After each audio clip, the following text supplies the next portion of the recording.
လုံးပဲမင်္ဂလာပါဒါတော့ပိုင်မမကျူဆိုပါတယ်ရှင်ဒီတစ်ခါမှာတော့လေသူနဲ့ကိုကြံမှာဘာတွေကိုတတိထားဖို့ရှိနေတယ်လဲဆိုတဲ့တိုက်တယ်လေးနဲ့တာတော့ကက်ကလေးတွေကြည့်ပေးမယ်နော်တချို့တွေကကြတော့သူနဲ့ကိုကြံမှာအဆင်ပြေနေတယ်လို့နဲ့ဘာတွေကိုတတိထားရမလဲဘလို့ပြဿနာတွေကြုံရမလဲဆိုတာပဲပေါ့နော်ကြိုပြီးတော့မှသိကျင်တဲ့သူတွေဆိုရင်တော့ဒီဗီဒီယိုလေးကိုဆုံးထိကြည့်သွားပေးပါအောင်နော်တဦးတယောက်တည်းကိုရည်ရွယ်ပြီးပြောပေးထားတာမဟုတ်တဲ့အတွက်ကိုနဲ့ energy ကိုင်ယူပါကိုနဲ့ energy မကိုင်ဘူးဆိုရင်ကြော်သွားနိုင်ပါတယ်ရှင်ကဲပထမဦးဆုံးကက်ကလေးဒီကက်ကလေးအရာဆိုရင်လေတင်းတို့နှစ်ဦးကြမှာဆိုရင်အတ္တနဲ့ခေါင်းမာမှုတွေကိုတွေ့ရတယ်နော်တင်ဘက်ကပဲဖြစ်စေသူ့ဘက်ကပဲဖြစ်စေပေါ့နော်စိတ်တက်ပြင်းထန်ပြီးတော့မှအလျှော့မပေးခြင်းတဲ့ဇယိုက်တွေတွေ့ရတယ်နော်ဒါမှမဟုတ်မိမိဆန္ဒအတိုင်းသာဥဆောင်ချဲ့လဲခြင်းနဲ့စွမ်းအင်လေးတွေရှိနေတယ်ဆိုတာကိုတွေ့ရပါတယ်နှစ်ဦးစလုံးကခေါင်းမာပြီးတော့မှအတ္တပြိုင်ကြပြီးတော့မှစကားများရန်ဖြစ်တရားလို့တယောက်ကိုတယောက်လေးစားမှုရှိရှိနဲ့အလျှော့ပေးဆက်ဆံဖို့လိုအပ်ပါတယ်ဆိုတာကိုဒီကက်ကလေးကသတိပေးနေပါတယ်ကဲကက်နံပါတ်2လေးဒီကက်ကလေးကကြတော့လေပြောဆိုဆက်ဆံမှုမှာသူကအဓိကထားပြီးတော့မှပြောပေးတယ်နော်အစင်မပြေမှုတစ်ခုဖြစ်တိုင်းစိတ်လိုက်မှန်ပါစကလုံးကြမ်းကြမ်းတွေပြောဆိုမိတာ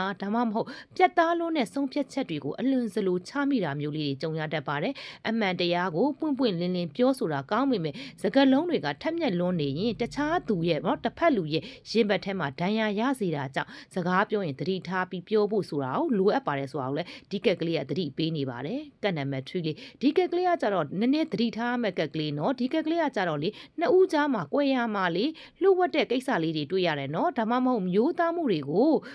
သတိထားရမယ်ဆိုတဲ့ကက်ကလေးကိုသူကပြနေနော်ဒီကက်ကလေးကတယောက်နဲ့တယောက်ပေါ့နော်အမှန်တရားအလုံးကိုထုတ်မပြောဘဲနဲ့ဖုံးကွယ်ထားတာ꿰ရမှာမယိုးမဖြောက်ပြုတ်မှုတာမျိုးဒါမှမဟုတ်လက်ကွက်တွေသုံးပြီးတော့မှ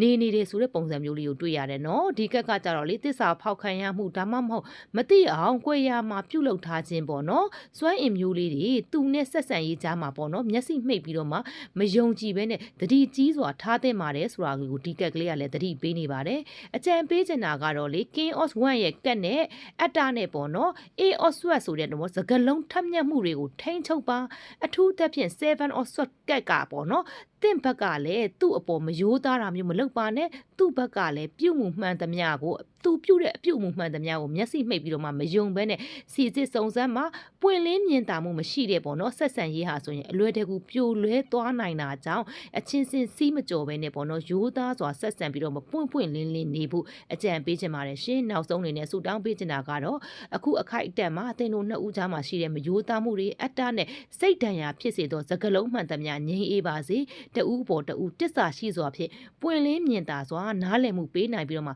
အတားအဆီးမှန်သမျှပေါ့နော်ကြော်ဖြတ်နိုင်ပြီးတော့မှချစ်ချင်းမြတ်တာတွေခိုင်မာစွာတည်ဆောက်နိုင်ပါစေလို့ဆုမွန်ကောင်းတောင်းပေးလိုက်ပါတယ်ရှင်အားလုံးပဲကံကောင်းခြင်းတွေပိုင်ဆိုင်နိုင်ပါစေနော်